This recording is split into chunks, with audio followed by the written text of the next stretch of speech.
রাজধানীসহ দেশের বিভিন্ন স্থানে কারফিউ শিথিল করা হয়েছে। শীঘ্রই এই পরিস্থিতির উত্তরণ ঘটানো সম্ভব হবে বলে জানিয়েছেন নৌবাহিনী প্রধান রিয়ার অ্যাডমিরাল মোহাম্মদ নাজমুল হাসান।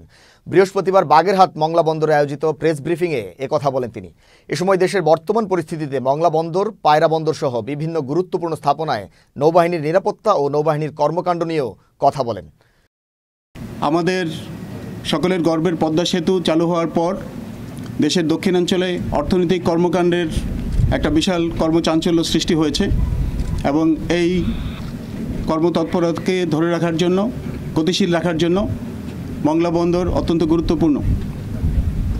দেশের আমদানি রপ্তানি সহ সার্বিকভাবে বাণিজ্যিক কার্যক্রমকে গতিশীল রাখার জন্য মংলা বন্দর দেশের দ্বিতীয় বৃহৎ সমুদ্র বন্দর হিসাবে গুরুত্বপূর্ণ ভূমিকা রেখে চলেছে। আর তাই মংলা বন্দর এবং এই সংলগ্ন যে সকল গুরুত্বপূর্ণ স্থাপনা রয়েছে, এখানে রয়েছে এলপিজি প্ল্যান্ট, এখানে রয়েছে এক্সপোর্ট প্রসেসিং জোন এবং বেশ বড় ইন্ডাস্ট্রিয়াল এরিয়া